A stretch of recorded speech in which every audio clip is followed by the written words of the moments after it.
जय जगन्नाथ। मैं जब भी श्रीमद् भगवत गीता का ऊपर में आलोचना करता हूँ, उसी समय में भी हम जगन्नाथ का ऊपर में कुछ व्याख्यान करने के लिए जा रहा हूँ। मैं आज विशेष एक भक्त का ऊपर आलोचना करने के लिए जा रहा हूँ। उसी भक्त का नाम है भक्त सालवेग।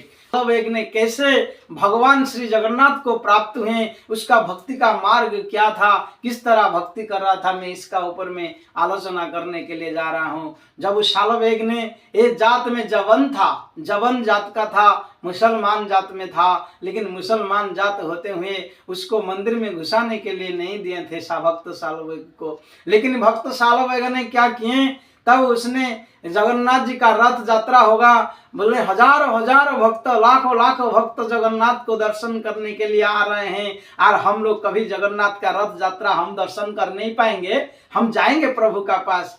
प्रभु बोलते हैं प्रभु के पास कुछ नहीं चाहिए, निर्मल मन जन सोही पावा। प्रभु जब तक आपका मन निर्मल नहीं होगा तब तक गोविंद विराजमान नहीं होंगे, इसीलिए मन को निर्मल करना चाहिए। गीता में भी बोले हैं निर्माण मोह जित संग दोषा अध्यात्म नित्या विनिवृत कामा द्वंद्वे विमुक्त्वा सुख दुख संगै गच्छन्ते मूढ़ा पदमव्ययम्। ये श्लोक में भगवान बोलते हैं अर्जुन को, हे अर्जुन, मैं जाऊंगा फिर गीता में, तो अर्जुन को बोलते हैं हे अर्जुन, जब तक निर्मल मन नहीं होता है, जब हम लोग के निर्माण मोह जित संग दोषा और अध्यात्म नित्या, जब तक हम अध्यात्म खोजने के लिए नहीं जाएंगे तब हम लोग को प्राप्ति नहीं हो पाएगा ये परम धाम परमात्मा की कृपा।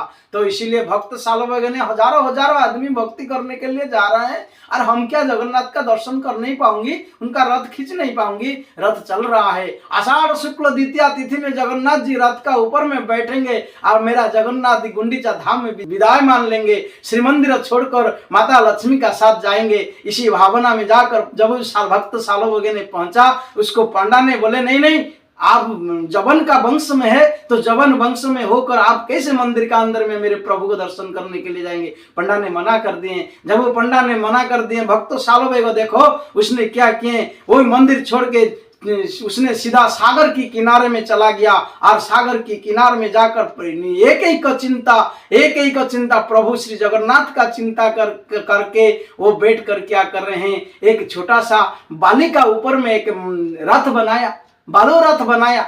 जब वो बालू रथ बनाया, उसका मन में था मैं क्या करूं, हे प्रभु ये बालू रथ क्या चलेगा, अकड़ी तो महामेरु के चलाइते पारे, अपनी इच्छा चले जगत विहारे। जब तक जगन्नाथ का इच्छा नहीं होता है तब तक रथ चलने वाला नहीं है। इसीलिए भक्त सालवेग ने उधर बैठा है, और रथ थोड़ा सा निकल के जब चला गया, सब पंडा पड़ियानी कोटि कोटि लाख लाख भक्त ने खींच रहा है, लेकिन अकड़ी तो महामेरु के चलाइते पारे जगन्नाथ चलते नहीं। जब तक प्रभु का इच्छा नहीं होगा उसी रथ कभी जाने वाला नहीं है।